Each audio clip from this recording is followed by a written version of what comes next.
of loss and is not suitable for all investors. Past performance is not necessarily indicative of future results. So stressful when the world's on fire. Good God. I can't look at this, guys. Like, my strategy is you buy it and you hope that you got a good spot. Yeah, but we all think you're crazy. You don't fight this. No way. The markets are freaking out and you don't think that anything is wrong? Come back tomorrow and I'll lose it all. Should be fun. Alright, guys, starting a little late, but we got 1 minute to the FOMC statement release. Had a meeting, work meeting, went over.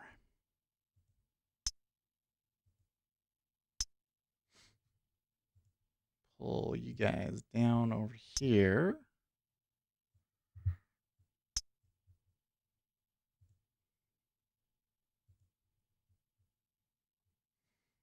I just left a comment asking if you would live stream this, and I began listening to Pool on Reagan. Oh, you're listening to Tim Pool on the Rogan's podcast? That's funny. You're talking about that today, right? Yeah. Oh man, look at the liquidity poll. Okay, so I think that we might see something crazy happen here in the 30-year. Let's see what happens. I'm actually gonna put some. Okay, no change.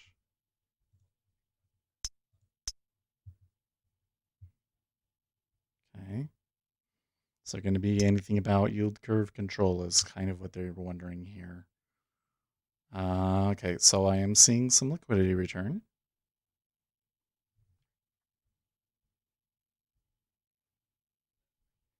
What the heck?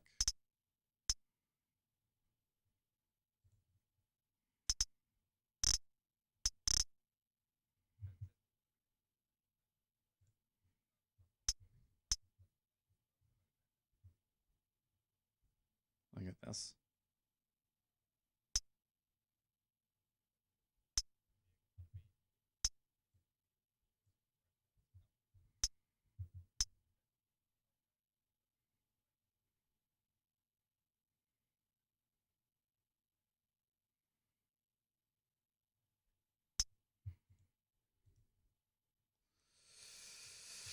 Okay. The virus and measures taken to protect public health have induced sharp declines in economic activity and surge of job losses was removed, and following sharp declines, economic activity and economic employment have picked up somewhat in recent months, but remain well below their levels at the beginning of the year. There's not a lot of change in this statement.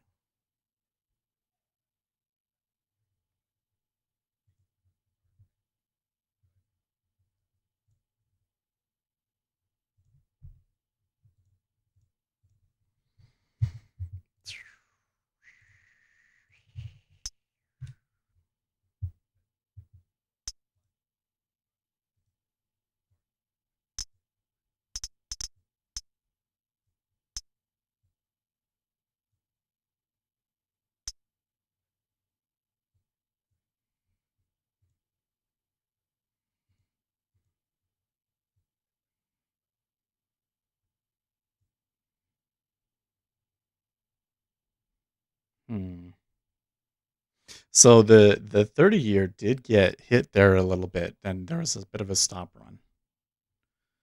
I can't modify this column.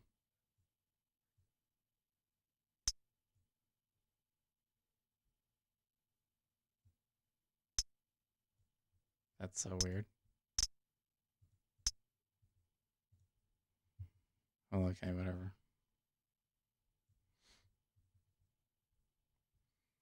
Okay, so the E-mini is spinning around a lot,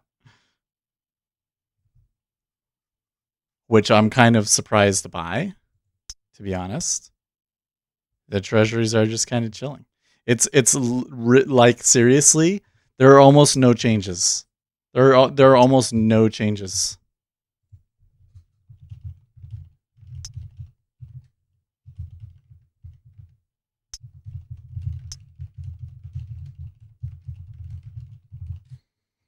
I don't know what to make of this. How can there be no changes in the chain in the statement? How can there be no changes in the statement?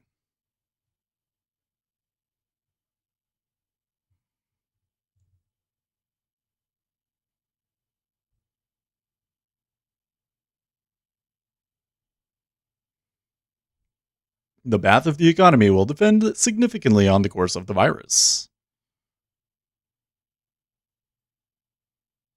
Like, that's it. How can that be? Yeah, it's a whip. It's whipping around a lot here. The statement was boring. You're on the antitrust hearings? Oh, okay. I forgot that was going on.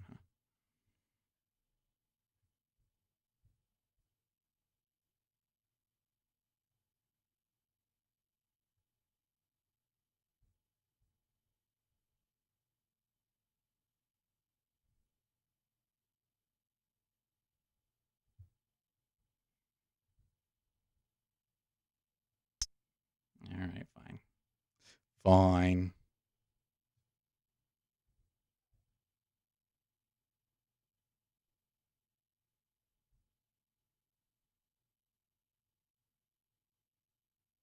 Studies found that patients were developing rapid heartbeats. Well, yeah, when that was like the whole thing was that there was like some negative side effects that were greatly exaggerated.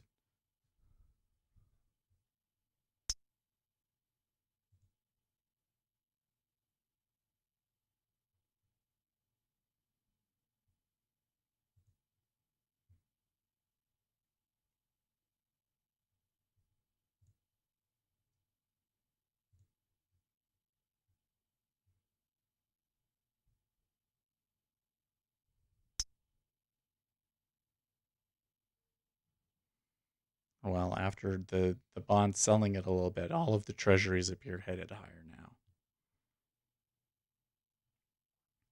I assume that they're just saying no change means treasuries continue to remain up here forever.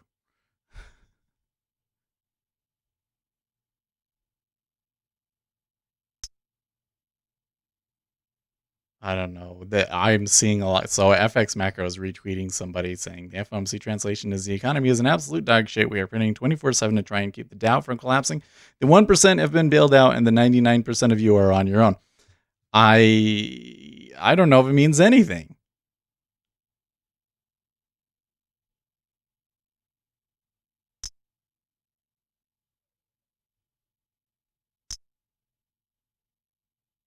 I don't see anything about yield curve control either, which means maybe somebody's going to be disappointed.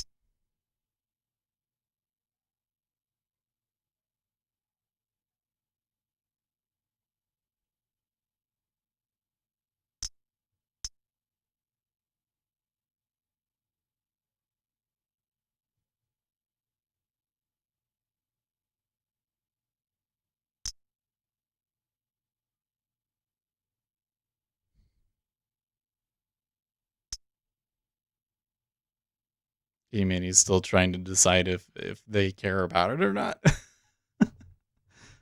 This is funny.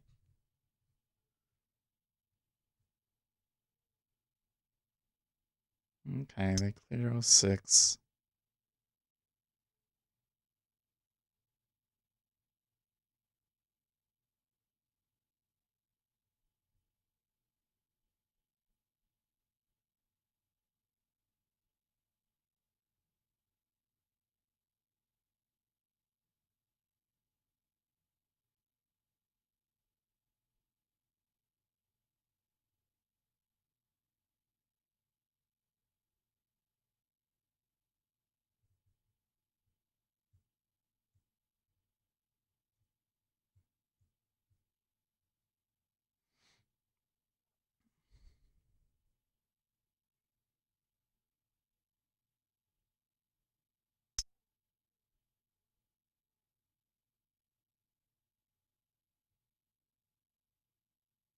Ooh, strong uptick on the bond. That seems odd. Okay, but they bite. They pulls it.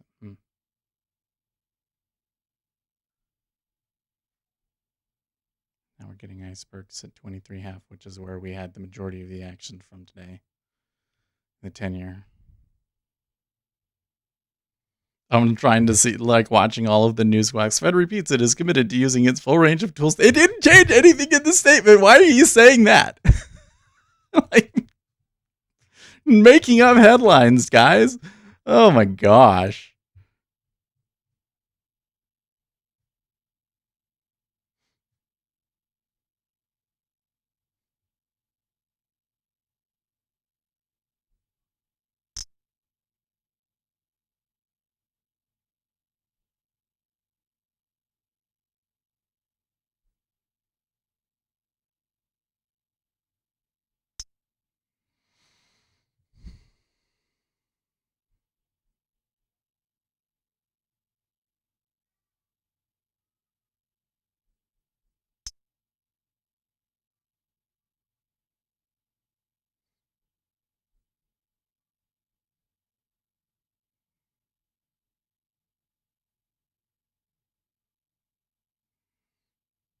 There we go. Forex Live making a more reasonable take. There are two risks heading into the FOMC decision: that the Fed would launch or hint at something new in terms of program/policy, or that they would say something negative about the economy. Neither happened, and markets are generally indifferent.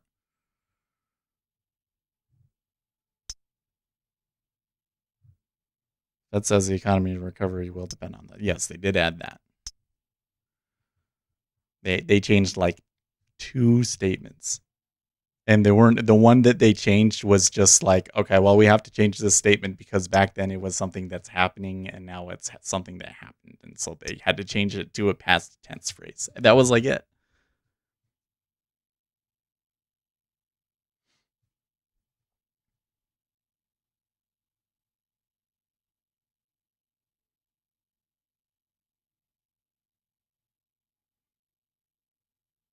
Is there a reason for monitoring both MES and ES at the same time? If I had a way that I could set it up so that when I clicked on the ES DOM, it would actually enter my orders into the MES, then I would probably do it that way. But plus, you do want to see the liquidity in it where you're hitting at, so have plenty of room. You really, though, you want to follow the order flow in the ES, right?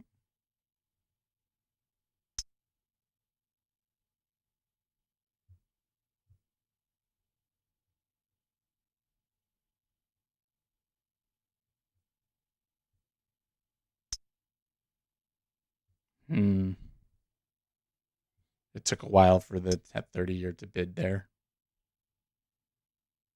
But look, the 5-year is definitely pushing up and dragging him up. Man, how high do you think the 5-year could go? New high of day, maybe? It's only 2 ticks away.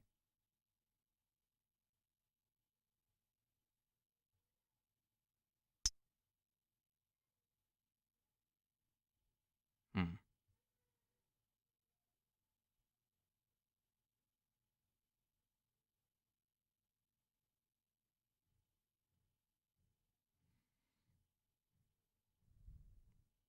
10-year looks pretty wishy-washy at the moment, and the 30-year is doing all sorts of, shenanigans. Seeing a lot of bids and offers pulling and stacking, disappearing for no reason. New York Times says Feds are leaving interest rate untouched. Yes, as expected. So the way that it happens is they will come out, they have the interest rate decision amount is what the headline that you will hear. So they'll come over on my squad and they'll say interest rate is unchanged, which is everybody's like. There's almost never, I don't think I've ever seen a surprise on the interest rate changing since I've been trading. They have so much forward guidance that never happens. And then they have a statement. So here on Twitter, Rand Squawk has a little thing that's the FOMC statement changes. So this is their statement that they put out. And then the red and green kind of shows you what changed. So The statement is pretty much the same as it was last time, except for that they changed. Here, I will show it again. Open image in new tab.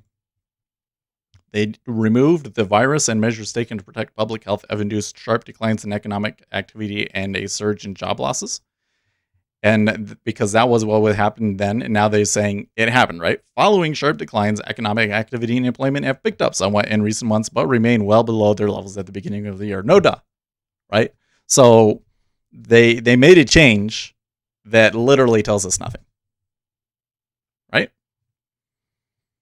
So, but it's kind of weird, right? Oh, and then they added in here the path of the economy will depend significantly on the course of the virus before they say the ongoing public health crisis will weigh heavily on economic activity in the near term, blah, blah, blah. So it's just such a bizarre thing to me that I would have thought is no news good news. I don't know. Like to me, it really bothers me that they're not saying more. Like here we have in Washington, they're saying, oh, if the Congress doesn't pass another stimulus bill, everybody is going to be homeless and it's going to be really super bad. And then here's the Federal Reserve, and they don't really say anything. Isn't it a little stunning? I mean, there is a press conference, so the press conference could be a little crazy, right?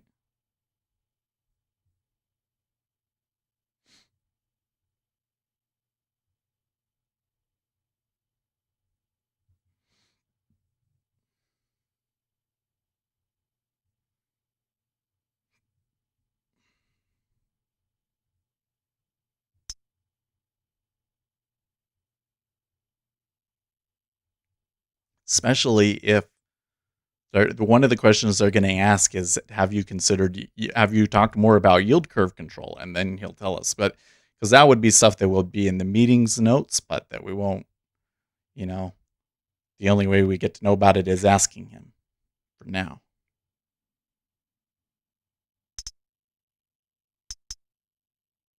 Yeah. Hagler just scolded Zuckerberg on Instagram is monopolistic and should be sold off. Facebook used unfair practices to squeeze out competition for once. Well, I don't know. The funny thing is that they don't really do anything with Instagram. It was just like, here was their biggest competitor. They bought it out. I guess they shouldn't have been allowed to do it. But Zero Hedge says, rumor Gartman may be buying gold, because he was saying the other day that he got out. Yesterday, he basically said he was taking profits, and now they're saying that he's buying it. Is it the rumor? What? And gold is moving. It is moving. That was the place to be, folks. No reason for the gold to be moving here necessarily, but that's the place to be. Jim Jordan calls out Twitter.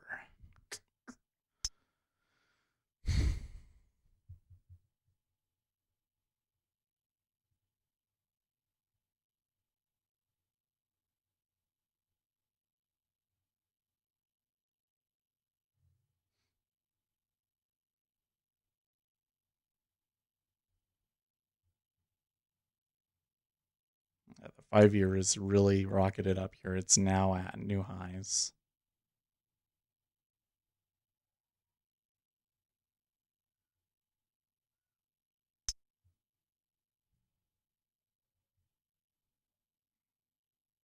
Meanwhile, the E-mini has overall drifted higher, and they remain within the range of the upward trend that they have been doing all morning. It does seem like that the retail is a little bit confused because there was a lot of volume there for no reason.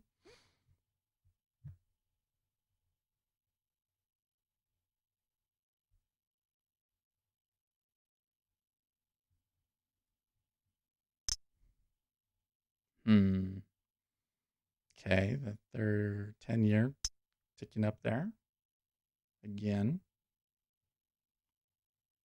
Not holding a super strong bid at 24 though. Oh, the 5-year is just like up pimple, it's just gonna pop and splatter all over the place, guys.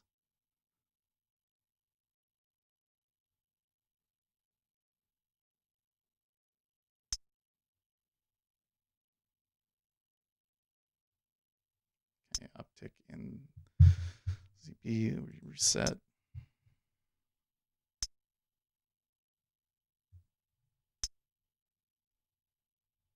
Could adjust here.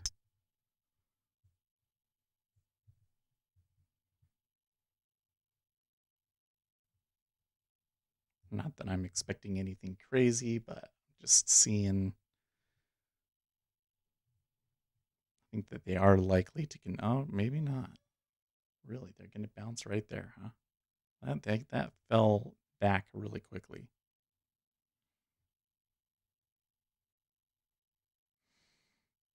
What is better for order flow analysis, bookmap, or jigsaw? Well, that's kind of I think you're asking the wrong question, Mario, to be honest with you. Really the key thing is, what do you care about more? Having a cool Vista chart or having a good DOM? So for me, I very much prefer the DOM. And there's not really anything in bookmap except for the stop orders that I can't see on my DOM. And I think that all of the features that they add in there aren't really all that useful to me. So that's why I stick with Jigsaw. But, bookmap is pretty solid software. I don't think that you could really go wrong with either one of them. What am I trading? I have a trade in the 30-year bond, but I think I screwed it up.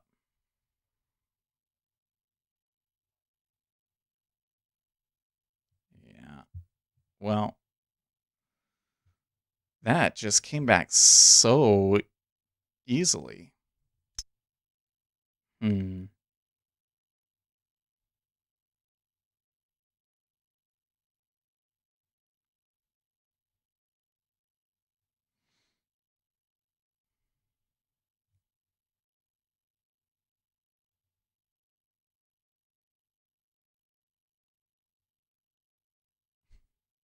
Oh, wow. Okay, on Tuesday, there was 9,000 Red Hat accounts that owned Kodak. Today, Thursday, July 29th. It's not Thursday, it's Wednesday.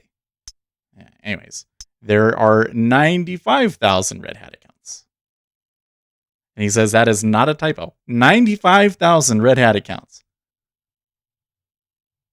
So good 80-something thousand Red Hat accounts bought Kodak yesterday.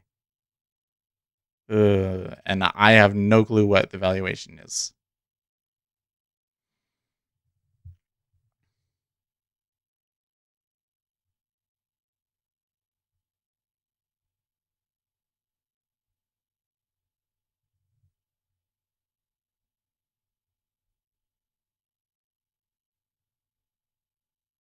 It's up 429%. Yeah. That whole thing is just crazy.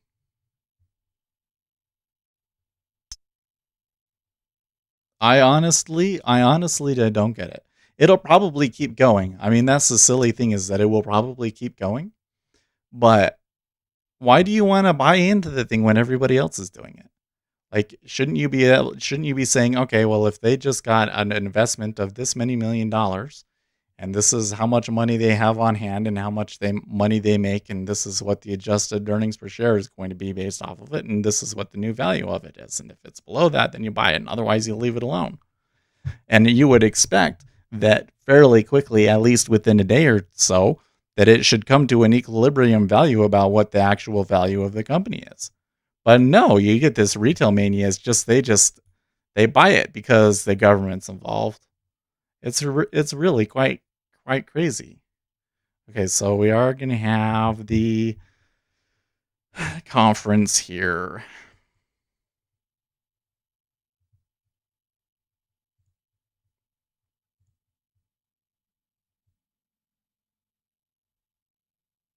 I'll turn it on. I can hear their nice, lovely music, but you can't.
I'm just eating some almonds. I haven't had lunch. Maybe I should step away and have some lunch here before they start. Got 6 minutes though. So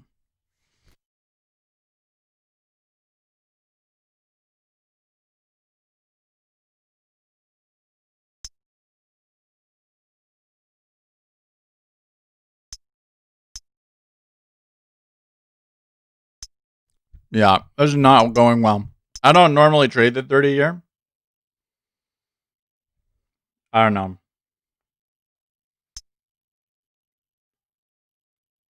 I think I just got jerked around in some positioning and that I don't really have a reason to be in this right now.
Yes, Salim, you don't need to tell me. I'm looking at it on the DOM.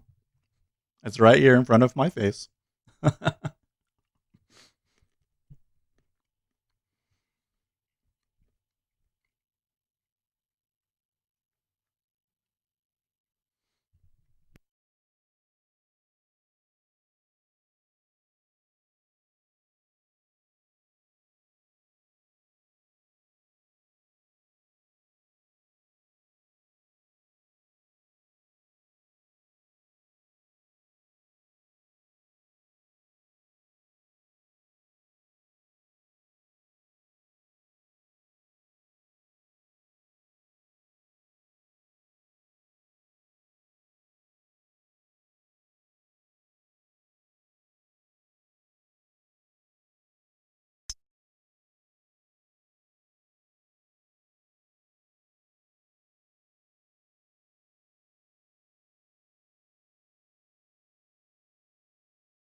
Well, market maker didn't read that very positively. Or hit them into L5 and they're like, okay, fine, we'll stack on it, and it ticked it down.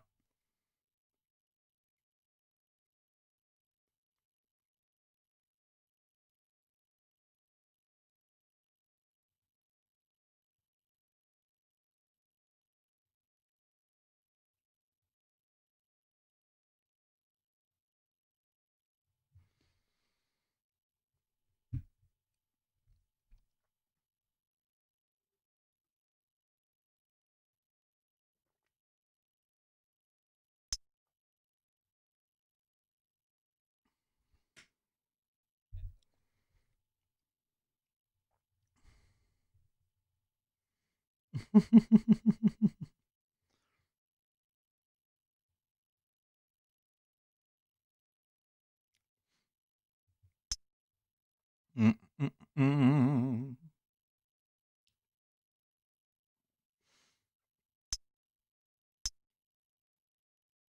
Well, there's still quite a bit of jostling around going on in here. I find curious. The bonds overall are still seem to be negative, a sell, but the 5-year looks very, very positive. So you are getting this spread going on. I don't know if the overall curve is going to change.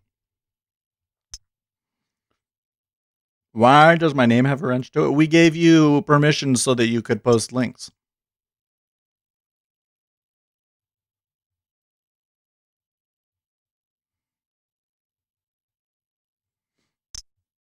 That's how you were able to post a link yesterday.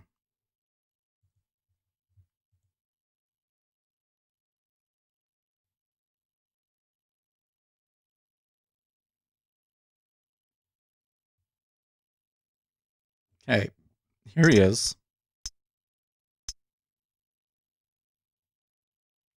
Hardship here in the United States and around the FOMC world. press conference is now The most underway. important response You to can this watch public by health crisis going has onto come the from our Financials healthcare newsfeed and workers, looking at the and we video remain with the link grateful that to we have them provided. and to the many other essential workers for putting themselves at risk day after day in service He doesn't to have a others very good and to our microphone. country.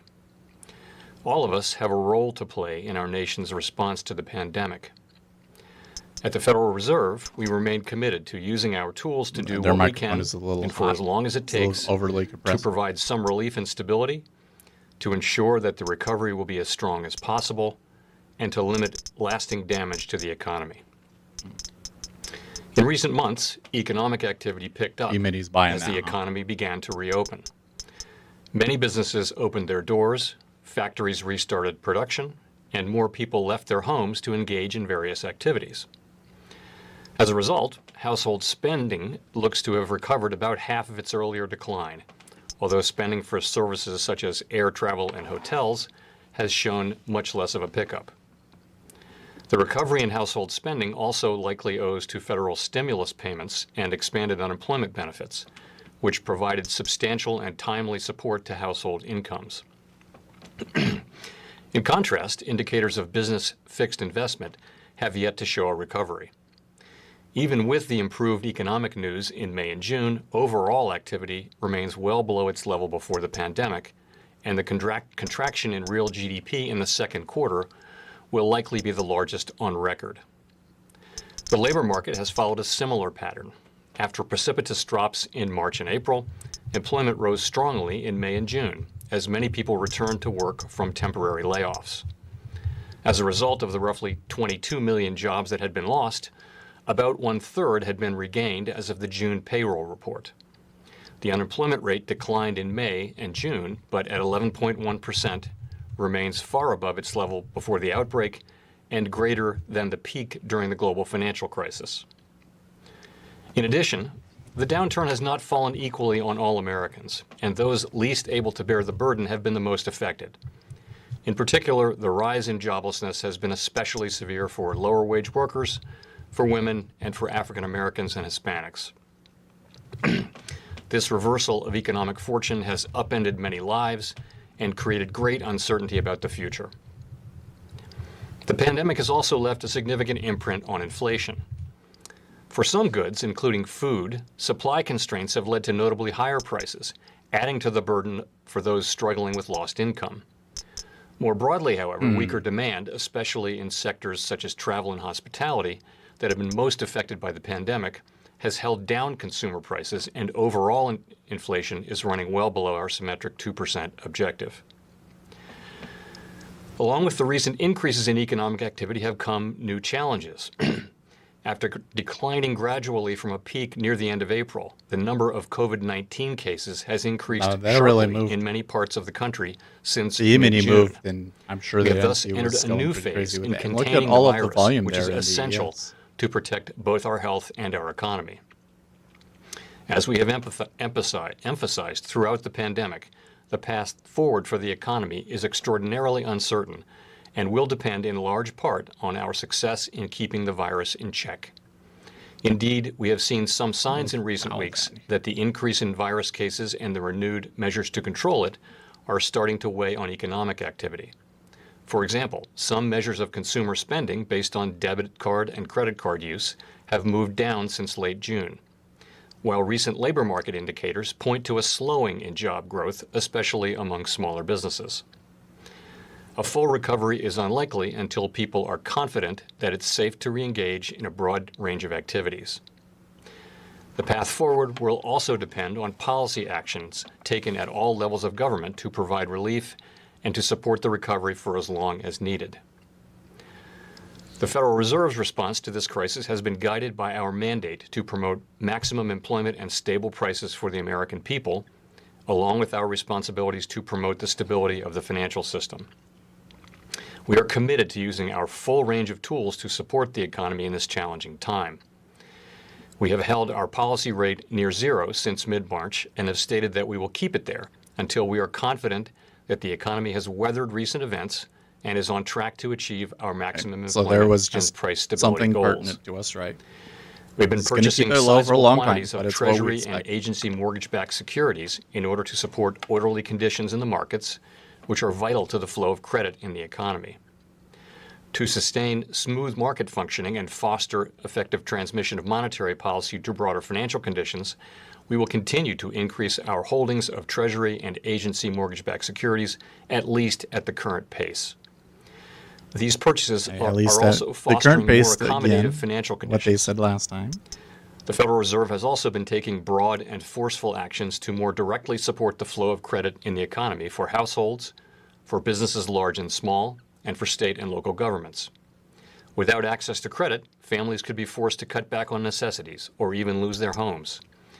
Businesses could be forced to downsize or close, resulting in further job losses and income losses and worsening the downturn. Preserving the flow of credit is thus essential for mitigating the damage to the economy and promoting the recovery. Many of our programs rely on emergency lending powers that require the support of the Treasury Department and are available really going only in in very unusual circumstances, such as those we find ourselves in today. These programs benefit the economy by providing financing where it is not otherwise available. In addition, by serving as a backstop to key credit markets, the programs appear to have significantly increased the extension of credit from private lenders. We are deploying these lending powers to an unprecedented extent, enabled in large part by financial backing and support from Congress and the Treasury. We will continue to use these powers until we are confident that we are solidly on the road to recovery. This week, we extended these programs through the end of the year. When the time comes, after the crisis has passed, we will put these emergency tools back in the toolbox. As I have emphasized before, these are lending powers, not spending powers. The Fed cannot grant money to particular beneficiaries. We can only create programs or facilities with broad-based eligibility to make loans to solvent entities with the expectation that the loans will be repaid. Many borrowers will benefit from these programs, as will the overall economy. But for many others, getting a loan that may be difficult to repay may not be the answer. In these cases, direct fiscal support may be needed. Elected officials have the power to tax and spend and to make decisions about where we as a society should direct our collective resources. The fiscal policy actions that have been taken thus far have made a critical difference to families, businesses, and communities across the country. Even so, the current economic downturn is the most severe in our lifetimes. It will take a while to get back to the levels of economic activity and employment that prevailed at the beginning of the year, and it will take continued support from both monetary and fiscal policy to achieve that. Before taking your questions, I'll provide an update on our review of our monetary policy framework. Excuse me. As a reminder, we began this public review of our monetary policy strategy, tools, and communication practices, a first for the Federal Reserve, early last year. Our purpose has been to take a comprehensive look at how we can best meet our maximum employment and price stability objectives in the years ahead, particularly in light of the generally lower level of interest rates around the world. As is evident in our current situation, the lower level of interest rates has reduced the scope for the committee to support the economy by cutting interest rates. Our plans to conclude this review were, like so many things, delayed by the pandemic. At this meeting, my colleagues and I resumed our discussions.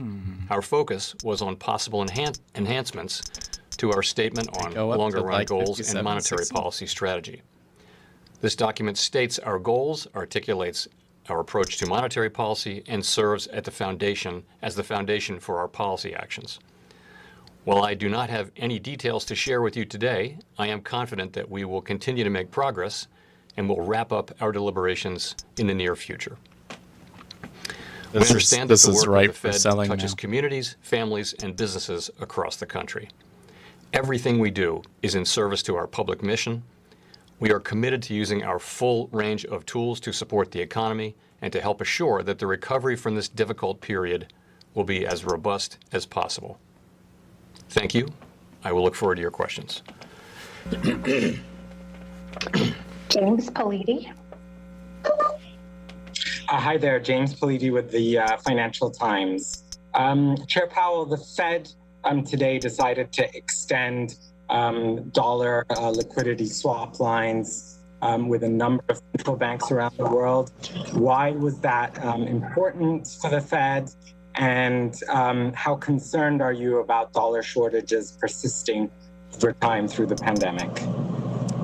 Well, so our dollar swap lines, we introduced those back at the beginning of this episode after the pandemic made itself present.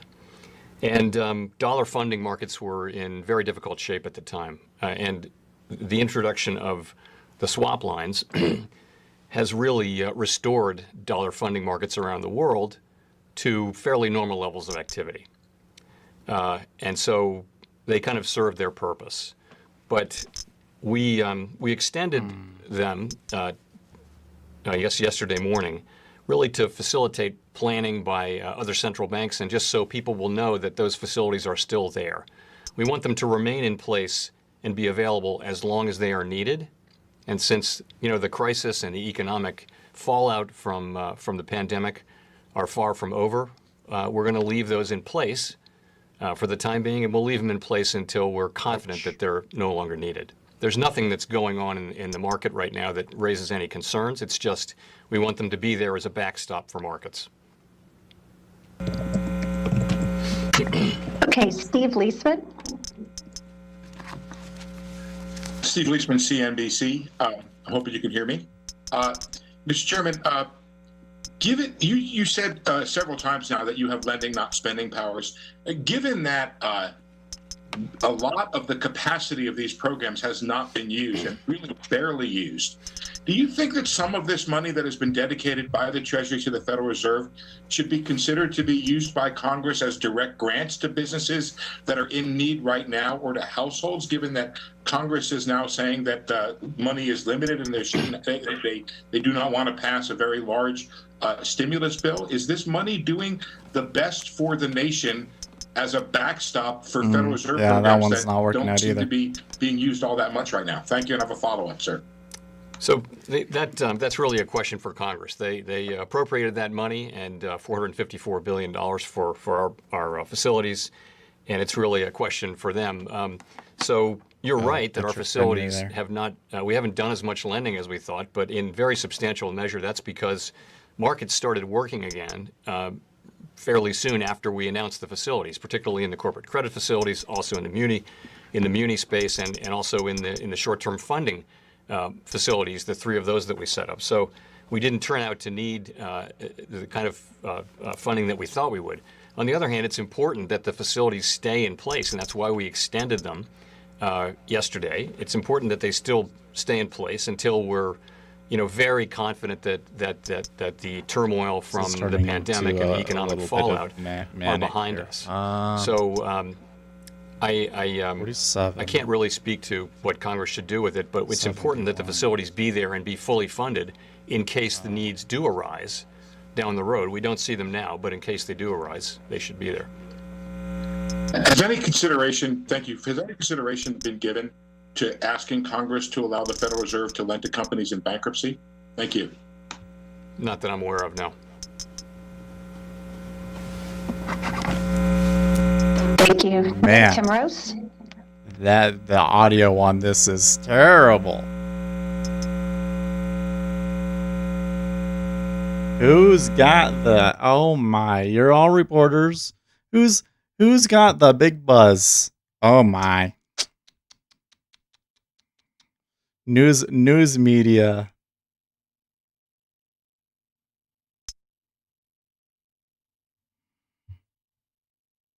Well, there was all sorts of wild behavior there in the ES.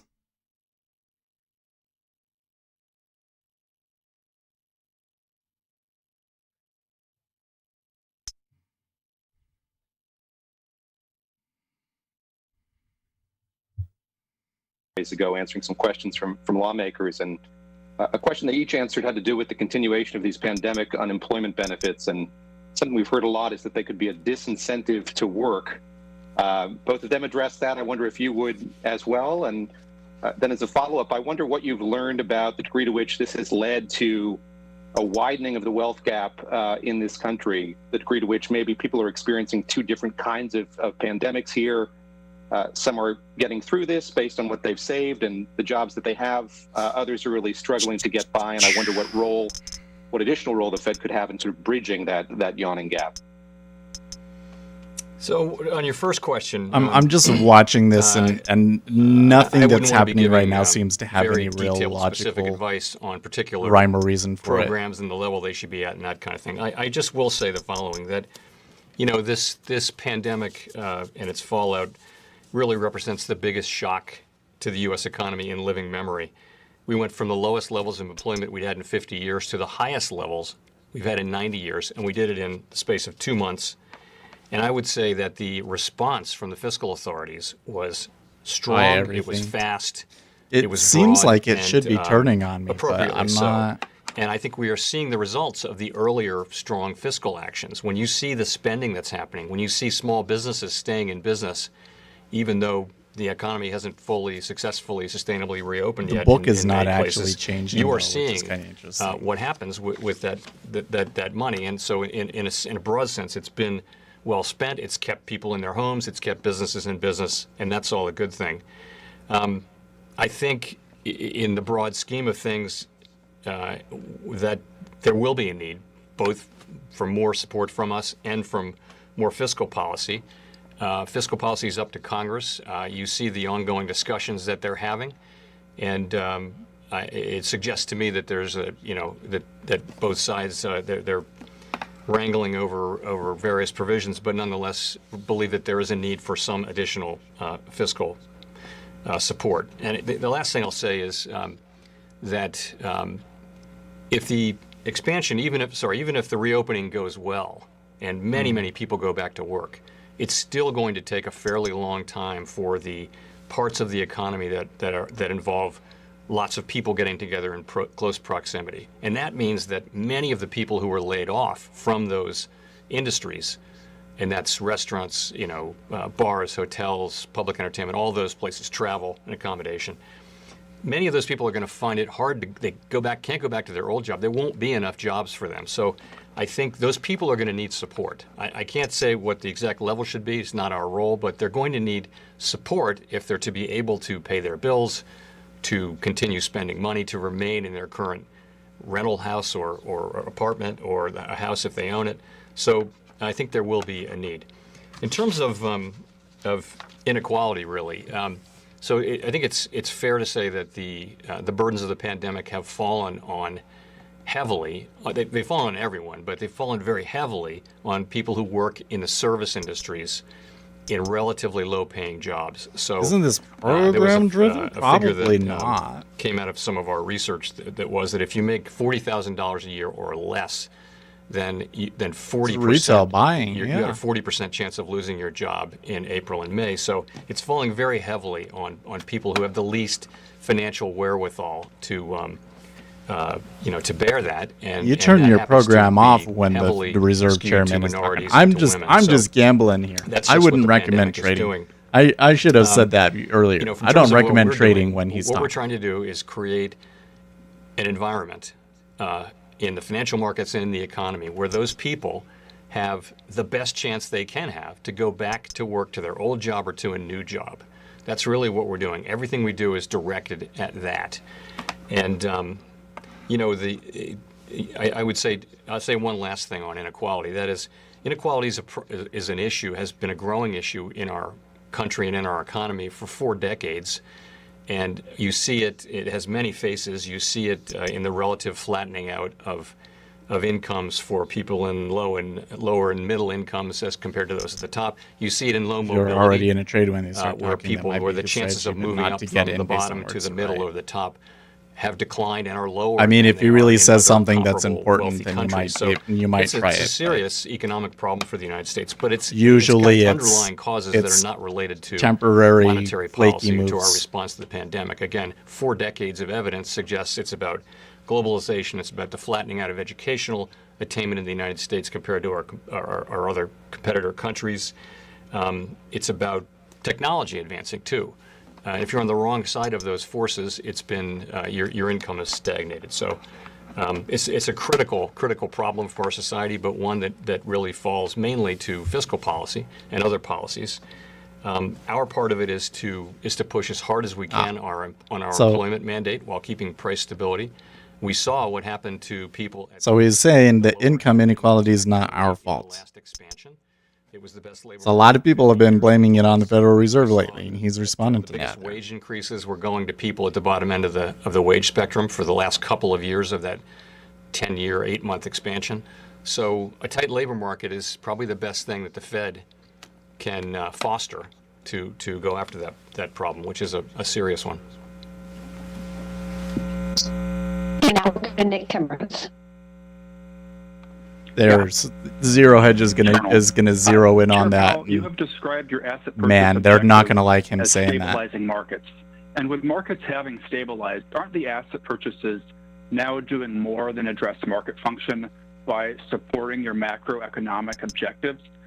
The other question I have is what is the strategy going to be with respect to using asset purchases to support your macroeconomic objectives going forward? Thanks. So you're right. The asset purchases in their current size really sprang from severe dysfunction in the Treasury and MBS markets at the beginning of the market reaction to the pandemic. And thanks to those purchases, we I renamed it. I called it "Oil is that substantially girlfriend restored that keys your car." functioning markets. That's what I called that video. Absolutely I critical. recommend That it. market is really it's part of the absolute bedrock of the global financial markets, and it's essential that it work well, and it is doing so now. And we've always said, though, that we understand, accept, and are fine with the fact that those purchases are also fostering a more accommodative stance of monetary policy, which would tend to support macroeconomic outcomes. So it's doing both, and we've understood that for some time. It's not, the programs are not structured exactly like the QE programs were in the aftermath of the last financial crisis. Those were more focused on buying longer run securities. The current purchases are all across the there it is. maturity It spectrum. wouldn't beat me Nonetheless, to they are it. Good supporting job. Accommodative I was financial just about to conditions. I think post it. it's clear that that's the case. In terms of our strategy, that just remains to be seen. We, as you know, we've spent a lot of time in meetings this year looking at the tools that we have to adjust our current stance of policy. We do feel that our current monetary policy stance is the appropriate one. We cut rates close to zero right at the beginning. We ramped up asset purchases, and those have really helped. And we gave forward guidance on both of those things, which the markets appear to understand, and market pricing is consistent with those. So we think that our policy stance is a good one. We're of course prepared to adjust that stance as appropriate and when we deem it as appropriate to better foster achievement of our goals, of course. Still can't get the book and the e-mini to go negative. Okay, Gina? Hi, Trudeau. Thank you for taking our questions. You talked to Larry Fink at BlackRock in March, April, and May, according to your public calendars. I was wondering if you could tell us a little bit about what you talked about, and if the topic of those conversations was the corporate credit facilities, how do you handle potential conflicts of interest during those conversations? Well, so BlackRock is just our agent, and we make the policy decisions in conjunction with our colleagues. That question and rattled they just execute our plans. I actually don't remember exactly what I would have been talking with him about, but he's he's the head of a major service provider. He generally checks in to find out whether we're okay with the quality of the service that BlackRock is providing. I don't have the daily face-to-face interaction with anybody else at BlackRock, or as you can see, 3 phone calls in the course of a few months. It wasn't very many. So I think their conflicts are managed extremely I mean, carefully in the I contractual totally arrangements believe we him, have but I with them. just think it's funny that he got so rattled by that. Again, I would have. Like, I oh, can't this is recall a exactly what question. those I got to be conversations careful were, but what I they say. would have been about what are you seeing in the markets and things Get like so that too. nervous. Generally exchanging information, and he's typically trying to make sure that we are getting good service from the company that he founded and leads. That's I'd say that's his main objective when we talk. Okay, thank you. We'll go to Scott Horsley. Thank you, Mr. Chairman. Scott Horsley from NPR. I wonder if you can give us an update on the coin shortage that you talked to lawmakers about last month, and what, if anything, that tells us about the sort of economic circulatory system. Yes. So the situation with coins is that the quantity of I'm coins getting a little bit of this is going up. shortness. But was adequate before the pandemic. The problem is the circulation kind of stopped because stores were closed, banks were closed. Customers weren't spending. The coins stopped moving in the system. So we've been working ever since that began to happen. We saw it happening right away. We've been working to try to reverse that disruption of the supply chain and restore normal circulation for our coins. So we're working with the U.S. Mint, which is the issuing authority, to address the issue. Just last week, the Mint, you may have seen, issued a statement asking for the public's help in keeping coins circulating, and various people, went in and put their coins back into circulation. We also created a coin task force with all of the stakeholders, banks and the armored carriers, the banking community, credit unions.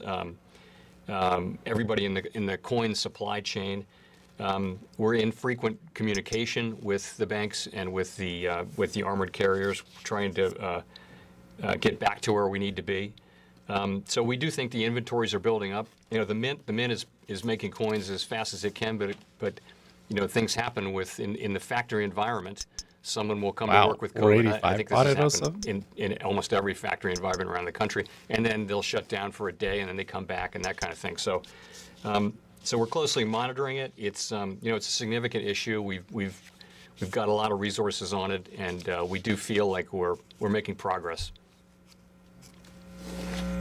Okay, thank you. Rachel Siegel. I'm wondering if ZB comes up Mr. here Powell, again, if thank they're you going to for squeeze taking them my hard. question.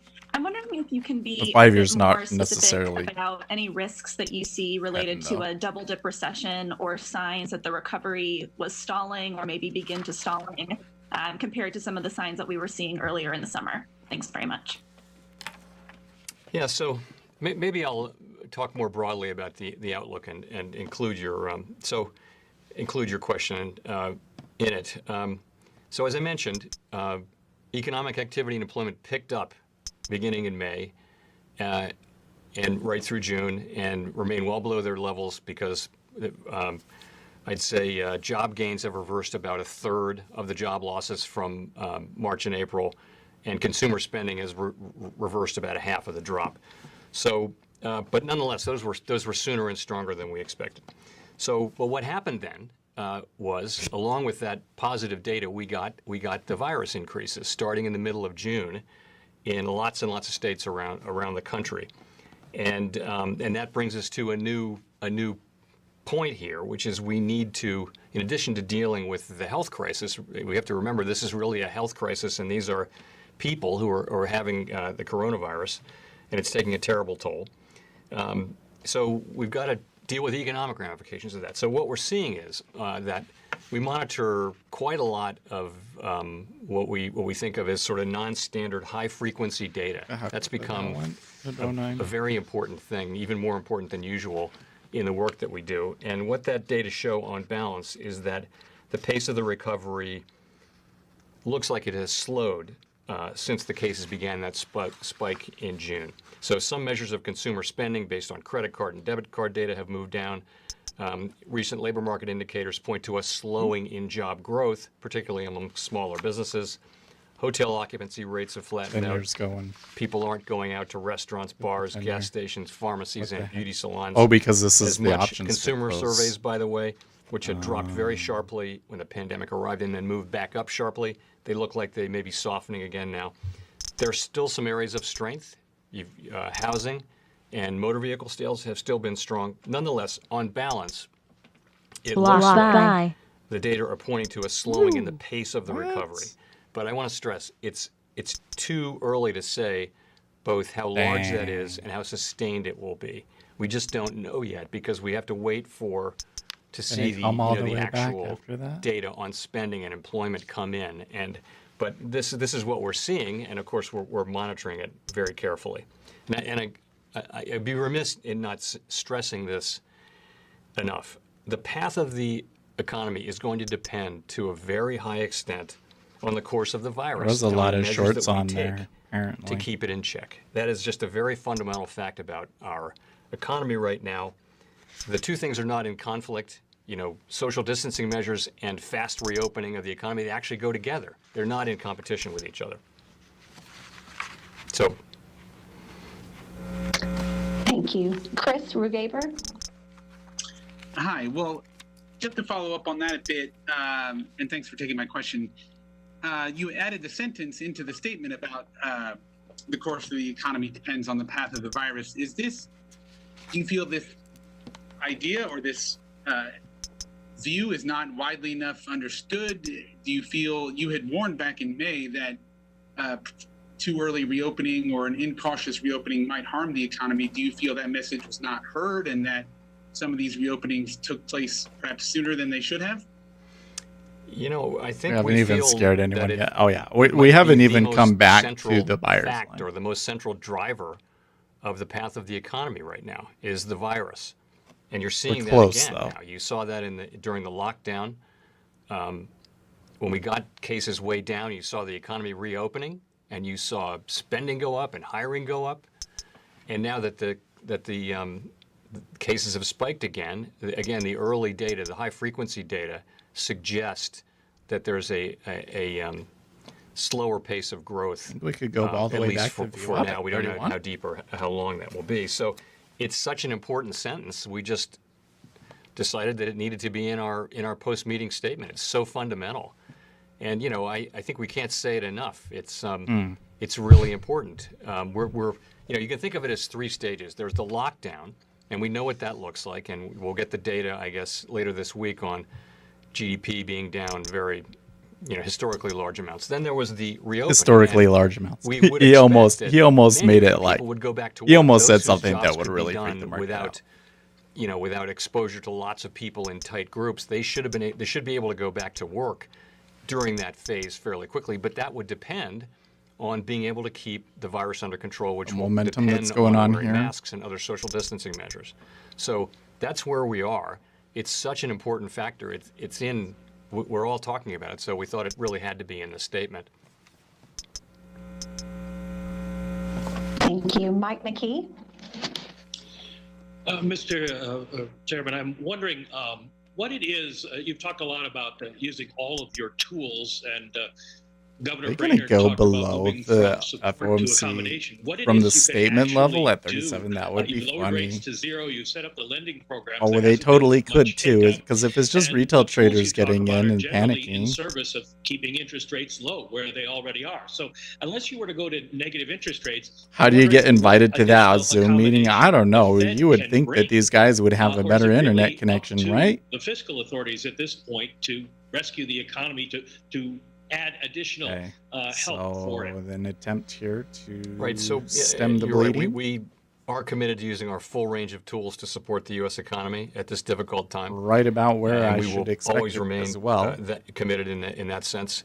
But they we could feel go like we further. have, They could go back to 34. Ways to further support the economy, certainly through our credit and liquidity facilities, which are effectively unlimited. We can adjust those programs. We also can adjust our forward guidance. We can adjust our asset purchases. So there are things that we can do. We feel like we have the ability to do more.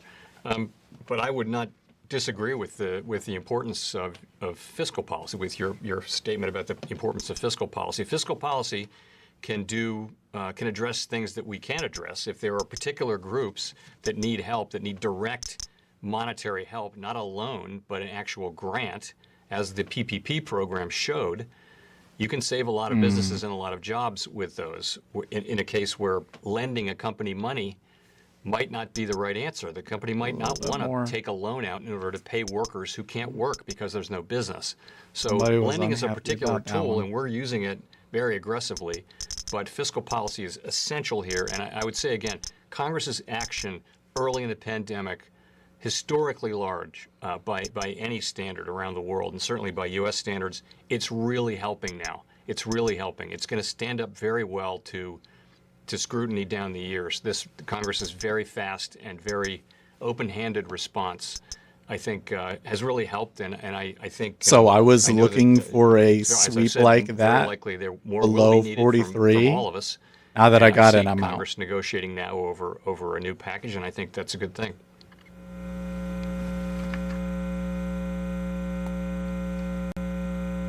Some under VWAP swaps. Who would put their VWAP? Who would put their stop anywhere near the VWAP? So you talked about it several times today. The FOMC statement directly says that seems like a bad spot for a stop, man. The virus. It looks like a vaccine might come this year, either in October or towards the end of the year. Has the committee talked? I think that if they come down, if this really decides to go through and turn into a real sell, it's going to go down to 25. Thank you. So of course, the concept of vaccines comes up in our discussions. Of course, it does. Short but from I have to say, 32.50. Our oh no, job is you not to made plan for the upside case. Right? You just went the short. upside case. We got that covered. Our job is to plan for the full range of things that could happen, and so we're assuming. Well, again, the reason that I'm getting out here is because this is the break-even spot for the long, so there should be an expectation of some. Needs the support that we're giving. Longs trying to defend their positions here, and we did see a stop run down there at the bottom. So when I saw the stop run, I got the development of therapeutics and vaccines. All of us want them to happen as soon as possible, but we can't plan on that. We've got to hope for the worst, hope for the best, and plan for the worst. Algos definitely look at the VWAP.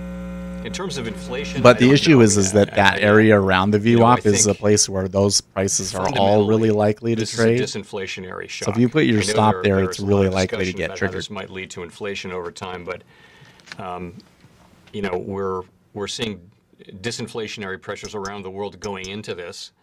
Now we see a big shock to demand, and we see core inflation dropping to 1%. And I do think for quite some time we're going to be struggling against disinflationary pressures rather than against inflationary pressures. Thank you. Anne Saphir. Hi, and yes, thanks for taking my question. So, I mean, as you monitor the rising infections and the slowing pace of the recovery, could you speak to what would the trigger be for doing further easing? And on the flip side of that, when would it be reasonable what would be the trigger be for further easing? Consider raising rates again? Thanks. So, as we've said, we carefully monitoring the situation. We moved very quickly, very aggressively, early, and we've been monitoring the situation. And I think the markets and the economy, I think our policies is in a good place. Maybe they dump AMD here. At ways of adapting our policy as time goes by, and we're ready to do that when we think it's appropriate. I can't give you a specific trigger. It really just is when we think it would help. Gold is more than what we're doing now to foster look at that. Maximum employment and stable prices. He didn't say anything. So your second question was? I think for quite some time we're going to be struggling against disinflationary pressures, not inflation. That was something that he said that maybe affected the markets. For when it would be that maybe reasonable turned for gold the Fed around. to consider raising rates again. So as I said earlier a while back, we're not even thinking about raising rates. We're totally focused on providing the economy the support that it will need. We think that the economy will need highly accommodative monetary policy and the use of our tools for an extended period. And we're absolutely committed to staying in this until we're very confident that that is no longer needed.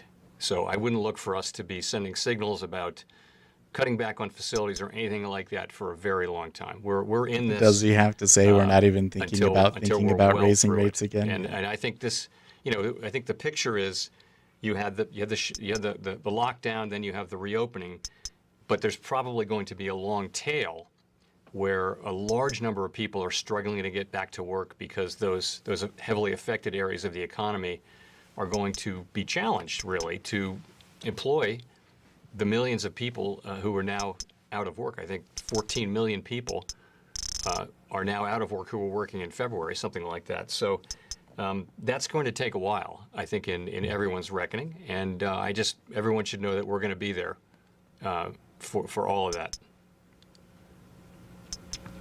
Thank you. Katerina with Bloomberg. Hi, Chair. Thanks for taking our questions. You mentioned earlier that the labor market we had February was the best we've had in 50 years, yet at that point the Black unemployment rate was still double that of whites. So I wanted to ask you... But it was the best it's ever been. We've seen some economists and even the campaign call for the more specifically target the gap between minority unemployment rates. Even if you don't get a mandate on this from Congress, is it something you would consider more explicitly? How can the Federal Reserve target and then I also wanted the to Black ask you, unemployment rate? Former economist, Are you kidding me? Claudia Sum's Honey, does anybody tell you anything about what the Federal Reserve does before they put you on this assignment? Because that was a dumb question. And professional gaslighting that others have also spoken to. I expected a better bookshelf from her. I mean, it looks okay. So first on the unemployment, you're right, and we always point this out in our remarks. While the aggregate unemployment rate was 3.5%, every economy, every market in every economy has longer run issues, and one of ours is just the disparate level of unemployment between blacks and whites, and it's generally sort of twice as high for blacks. So even this was the lowest Black unemployment rate in 50 years as well, or actually since we started keeping records, which was less than 50 years ago. So that's just a fact, and it's not a good fact, So we have started, though, in recent years to focus considerable time and attention on disparate levels of unemployment, for example, among different racial groups and demographic groups. We regularly discuss those differences in our FOMC discussions. We call them out in testimony and in speeches and in our monetary policy report to Congress. You'll see it everywhere in all the things that we do. So what does that mean? I think what we learned is that a tight labor market really does a lot of good things for minorities and people at the lower end of the income spectrum generally. But tight labor markets, it took 8 years. It took sort of the 8th and 9th and 10th years of that expansion to get to those benefits. So we need more than that. That's not a good strategy, waiting 8, 9, 10 years to get there. So we're going to get back there. It's nothing of what he's saying is justifies this much volume trading. Society more broadly can affect these things. We don't really have tools that can address distributional disparate outcomes as well as fiscal policy and just policy generally, education, healthcare, all those things are much better at doing that. In terms of, so we do, you will see that discussed, the Black unemployment rate discussed all the time in what we do. And I think we clearly understand now that it's something to weigh when you get a tight labor market. It's something that you want to be focused on and weigh. So it is very much in our thinking, again, in a world where we don't really have the best tools to address that. So something that we're doing. So I have not seen that, I did not see that blog post yet, although someone did mention it to me. We, of course, have been in meetings. Contracts being absorbed, don't I? Until just before this. So, and I will take a look at it. I will do that. And, without having had a chance to think about it, read it, understand it, I'll just say a couple things. First, I think it's fair to acknowledge that there's been a lot of pain and injustice and unfair treatment that women have experienced in the workplace, not just among economists, but among economists and at the Fed. That's been going on for far too long. Like every other organization, the Fed could have done more and should have done more. I would say, though, that we have made it a very high priority to have as diverse and inclusive an organization as we can. And I think we've made a lot of progress on that. I think we want a place where it's free to speak, where views are welcome, where people can disagree but must do so respectfully. I think a lot of organizations are coming around to understanding the importance of that. And my experience has been, from my career in business too, is that organizations, the really successful organizations in our society get this. They do. They get it that if you want to attract the best people, this is what you're going to attract the best just people deciding by to having fight it a there. diverse and inclusive workforce. So and workplace.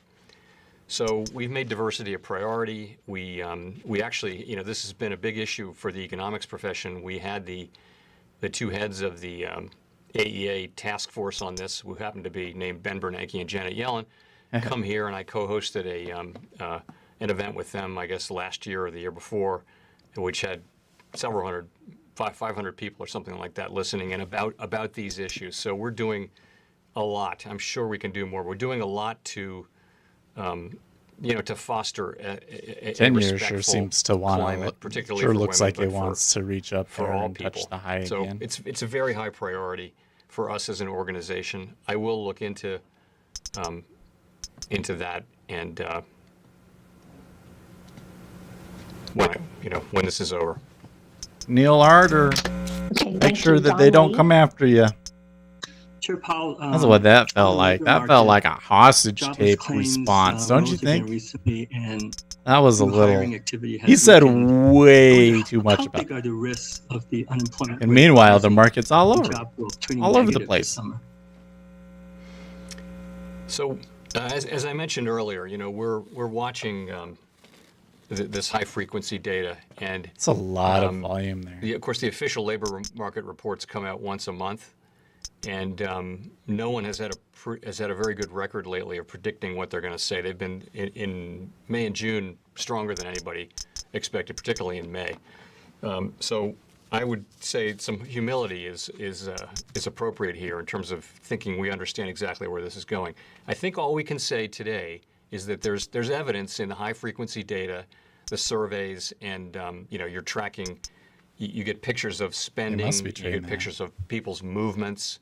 So here's what Ryan Squawk said about that. It looks like we're seeing a slowdown in the rate of growth. Tim That's- Dewey, and not a good it might be strategy short to line, wait it might 8 not. or 10 years to improve It seems outcomes to for be the lower related end of the to- income scale. in the timing, Clearly it seems to understand be, it is something to related weigh, to but Fed the doesn't spike have in the best cases tools. that began in the Ryan middle of Squawk, June. not market moving, but a fascinating glimpse into what sort of policies the Fed might pursue in a potential Biden administration, particularly since Biden wants the Fed to take more of a role in inequality. How does the And my Fed? recent experience suggests I we don't need to wait and understand. see. In What any does the case, Fed there's do clearly to a risk increase? that we're going to see a How can they do slowdown that? They Fed can't. Powell in the says rate of all we can growth, say in today is economic that there's activity, evidence and in hiring. high frequency data. It might The still survey be at a robust level. Honestly, we will not know until we start to see more data come in. I don't know.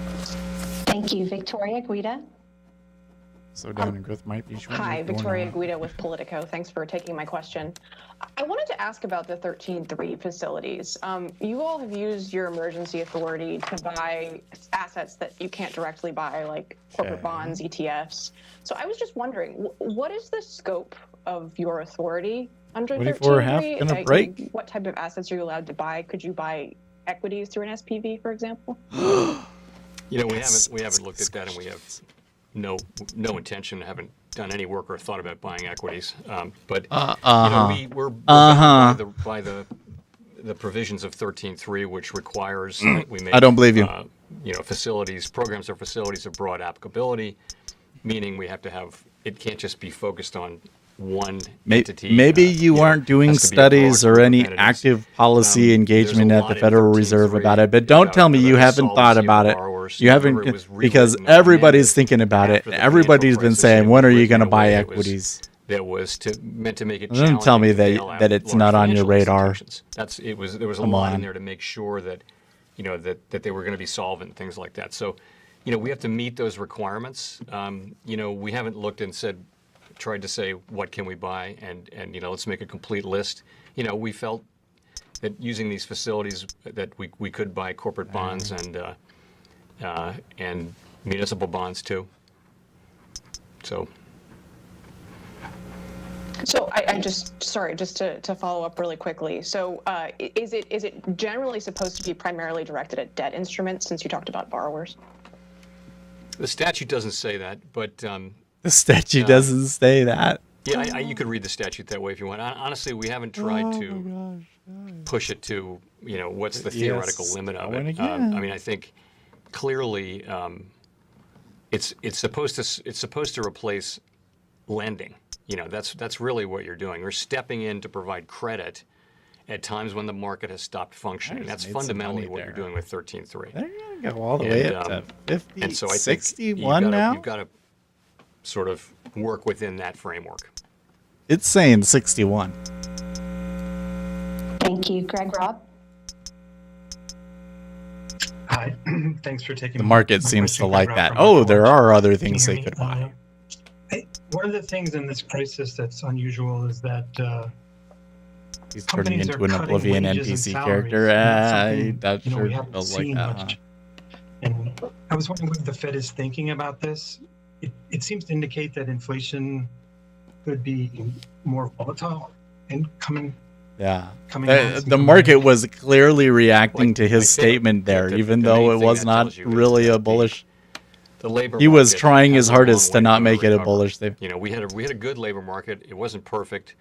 There were always issues. There was probably a lot of shorts that got screwed there, huh? The labor market really has a long way to go now. We even with two very strong months of job creation, 7.5 million jobs between the 2 months, we still have 14 million people unemployed. So it's a long way to go, and that leads to a situation where there are so many people looking for jobs, and we have the economy only partially reopened. So there aren't, until the economy, or as the economy fully reopens, people can go back to work. But so it's a tough situation, and I've read reports of that. Of course, the reported wages went up because of the composition effect. It's low-paid workers didn't go back to work, so they were the ones that got laid off. So average hourly earnings went up, but clearly the pressure, there will not be much upward pressure on wages and compensation at the aggregate level here in a world where there are just an awful lot of people looking for work. And it just underscores again the urgency of doing everything we can to restore the labor force and to support those who want to be in the labor force, but whose jobs have gone away for some period of time as they find other work. This could be interesting. Due to this natural disaster. Thank you. Jean Young? It's too close. Hi, Chair Powell. Thank you very much. I wanted to ask Somebody about come in here forward with a nice block Do you cell. see merits to tying your asset purchases to economic outcomes? And would you consider both inflation and labor market conditions as part of those outcomes? And specifically for the labor market, what conditions would you want to see before you think about pulling back stimulus? Thank you. So that's a great discussion that we've talked about that at past meetings, and I imagine we will at future meetings, and haven't made any decisions yet on that. So, but you got a couple ways to go. You can tie them to dates. You can say we will, for a specific period of time, we will keep rates at X level, or you can say we'll keep them there until you achieve a certain macroeconomic goal, and it can either be inflation or it can be sold at the start of goal, that as you pointed out. And I think that there's attraction in all of those depending on the situation. I think for obvious reasons, you can imagine situations where where you'd really want to be targeting macroeconomic outcomes. It's also the case though that sometimes date-based guidance works too. I think it really is very fact-specific, and it's not something we haven't made any decisions on that. So I wouldn't be standing here telling you we're going to go this way or that way. Should the time come for us to change our forward guidance. Thank you, Hannah. Hi, Chair Powell. Thanks for doing this today. I wanted to ask on the stimulus bill that Senate Republicans are considering. They've said that they're weighing whether to revise the Collins Amendment So in order to ease another the 2-to-1 pivot leverage high, ratio for banks. double Are top. you concerned that doing so will deplete bank capital, given that the Fed's stress test showed So that this under the should be most interesting. severe scenarios for They turn economic back down to recovery, 47 area. several That banks could be pretty approach the devastating regulatory technically. minimum capital requirements? Since it's all retail traders trading anyways, So, hey, why not? Okay. So I think what the stress test showed is that under the regular way stress test, the banks passed, but right in the middle of the stress test came the pandemic, and so we quickly dropped in 3 other scenarios, which were really bad scenarios, and many of the banks passed, but some didn't. So and that was done very quickly. So we pivoted and we used a provision that says we can. There's been a material change, and we're going to ask them to resubmit their capital plans. We also stopped buybacks, share buybacks, and limited dividends. So we're working through the details of how all that will work. I think we're going to send out the stress scenarios on September 30th. So 24 I would say flickering a that's lot. that process is working that way, and but you're making a connection to it to the Collins Amendment fix. So what's going on there is that like many other supervisors and regulators around the world, what we found is that we have found our banks are strong. They're strongly capitalized with lots of liquidity, and they've really been a source of strength in this crisis so far. And they've written off bad loans and things like that. They're still well capitalized and strong, and will be, I think, a source of strength in this situation. So, but what we did earlier was relatively light what happens is liquidity the banks between run up 24 and against 24, half down the their 10 year. leverage ratio, which is a non-risk sensitive 30-year, measure right, just of the amount of assets on the balance sheet. So people put cash on deposit at the banks, and they reached the limit of how much they could grow or make loans. Companies drew down loans and deposited the cash. So we gave some leverage ratio relief earlier by temporarily, it's temporary relief, by eliminating temporarily treasuries from the calculation of the leverage ratio. This is another additional thing to do. If Congress chooses to do this, we would want it to be explicitly temporary. In other words, this will not be a permanent change in capital standards.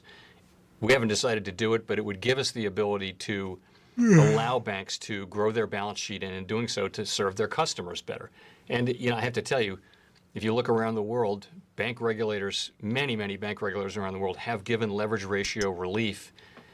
Swiss National Bank, the Bank of Japan, the European Commission did, the Bank of Canada did, we did.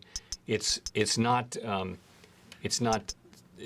doing is allowing them to grow their balance sheet in a way that serves their customers. That's really what it's doing. And again, I would want it to be explicitly temporary if we do it. Okay, thank you. We'll go to Brian Chung for the last question.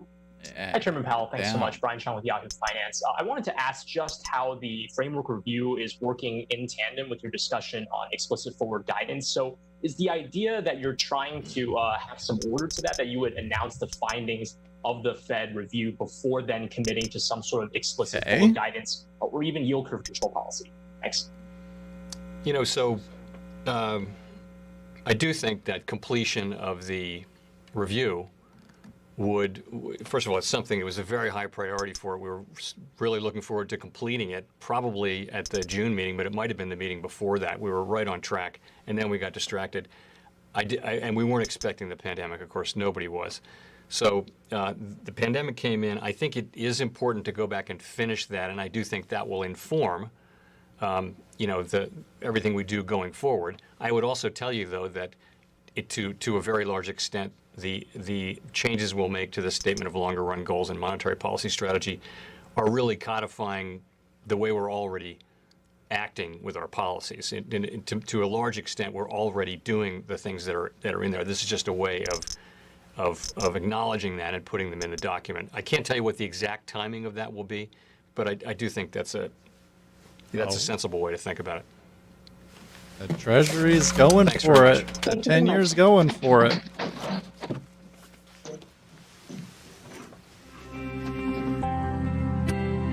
No. Stop. The 10 seconds of that right there, that's going to demonetize our video. Guys. How you doing over here? And that's a run. That 10-year is reaching up there. Look at the 25.5 maybe? Yeah. Look at it. She wants it. She wants it. And what the 10-year wants, she gets. That's not always true, to be honest. It sounded good in my head. Oh, sell that E-mini, please. I want to see the retail traders lose money. I love it so much. Does that make me a bad person? When I look over here and I'm like, well, it looks like you guys bought it for no reason, and now it's going to go back down for no reason, and that makes me happy. Right? Does that make me a bad person? Let me know. Let me know in the comments here. Well, the 10-year's holding the 25 okay. Kodak day traders seem to love the company switch to pharmaceuticals. Good luck with that, says Bloomberg in an opinion article today. Yeah, I know. I think it's a great thing. You don't understand. It's not just like, oh, we're moving over to pharmaceuticals. It is, hey, the United States government needs to remove dependencies from China, and they're paying companies in the United States a lot of money to do it. And guess who they have decided to make the central plank in their campaign to do so? Kodak. That's very bullish for the future of that stock. Even if you take that amount that they made, Now,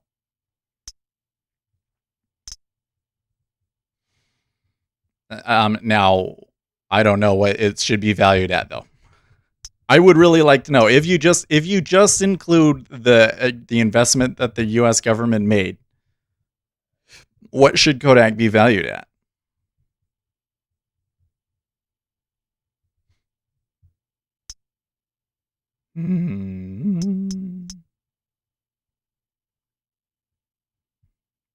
That E-mini, it's up there. Well, what do you think? You think that the market on close is going to have a sell side imbalance? Probably not, right?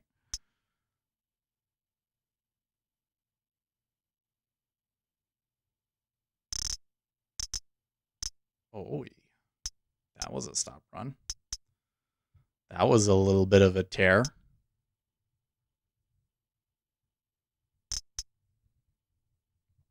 Like I was saying earlier, the up above you is 61.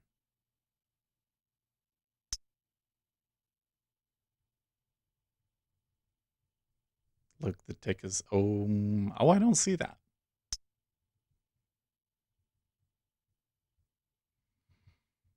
The tick is 276 right now.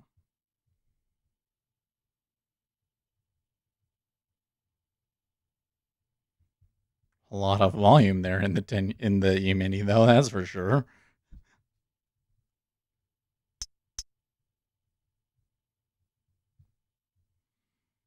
Treasury's looking a little bit less certain about going up there. I might just. Okay, cool. Yeah.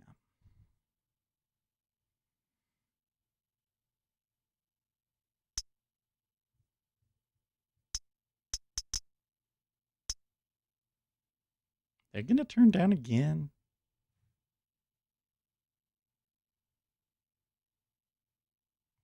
want to see it. I think it would be way more fun if we closed the day below 32.39, let's say. 32.39. If we close the day below 32.39, I think that would be great. Nicey tick on Thinkorswim showed an extreme. Yeah, here, I'll show you mine. I didn't see it. I did see a -6. Yeah, I haven't seen a very strong. Well, there was one way up here at the top. It was at 900. Anytime you get over 600, that's like likely to turn, but I don't know. Watch the 30-year treasury just completely take off now that I'm not in it. Hey, good day. Good day. Oh, no, it was 11. We're okay. But, oh, no, wait, what was that? Oh, no. 31. We made the 31 in the morning. Oh, yeah. That was good. Oh, you know what? I could have made so much more on that trade that I took this morning, but I'm okay with it. 61. I don't know how that all comes out to be over 115, but okay. 60, 30, 90, 100. Did lose a little bit on that. That one wasn't very good. And then there was this one. Was okay. Oh, that's interesting that I ended up going short in the exact same spot too. Huh. I would be careful with Kodak. They have a history that has arguably been successful in the modern age. They've been bailed out before. I plan to look a bit further to find out their plans. I don't know if it matters when, this is just, the thing is, you got to remember about this market. The only thing that matters is, what is the government going to do? That is literally what we have been reduced to. We have literally been reduced to speculating about who's going to get more money from the government. That's what the stock market has become. That is literally what it is. Oh, hey, the Federal Reserve just bought a ton of bonds. You know that they had Apple in that bond portfolio. Huh? Why did they have Apple in that bond portfolio? Tell me. Oh, I could have held that and I could have gotten my target. Oh, well. It's $8 million float on Kodak, so that's why it was easy to pump it. Oh, yeah, there's not a lot of contracts sitting out there available. And it goes up to infinity. Yeah, but again, what should it be valued? If you want to speculate on it, what is that number based on what they got from the government? What is this? How should this affect their earnings per share? What should the market cap of this company be? Because they had a market cap of like a couple $1 million, and this just doubled that market, right? No infrastructure, just money doesn't matter. I don't know if that matters. Like, they're going to do it, right? The government has already given them the money. Print 3D drugs. Oh, they're making chemicals, right? They're making chemicals for pharmaceuticals. I don't even know if they're making the drugs themselves, just the chemicals. Because, they're a chemical company, really. They develop film. I don't know. I don't know how to value what should it be? What should the number be? Is it overbought here? I mean, can you do? Yeah. Internet's being flaky now. I think that it is time to get going, guys. Thank y'all for stopping by, though. Good FOMC meeting. At least, the market was entertaining during it. I think that they're all being a little bit crazy, but, whatever. In 1988, Kodak bought Sterling Drugs, and that was unsuccessful. There are other generic drug companies already set up. Why Kodak? That's why I'm curious about what is their value add. Who knows? Who knows? It doesn't matter. All that matters is that the government decided to give them money and that decision has been made. right? The decision has been made. Kodak will now make pharmaceuticals in this country. The only question is, with that government investment, what are they worth today? That's the only thing that matters right now. And then, hey, that everybody bought it. I think we could see a little bit of a mess, but depends on how many people bought it. You realize how many people bought this from Robinhood? Like 95,000 people. It's insane. There was 9,000 had it, now 95,000 have it. Think about that in one day. So, are they fairly valued or not? Are those 95,000 traders going to get paid or not? Or is it too high? Who knows? Should be fun. Okay. I will see you guys tomorrow, Thursday. What do we got tomorrow? What do we got? Let's just look really quick. I think we have numbers. We have unemployment. Oh, of course. We always have unemployment on Thursday. Advanced GDP quarter over quarter. Yes. Okay. So I will see you guys tomorrow for advanced GDP quarter over quarter. And in the meantime, stay profitable, friends.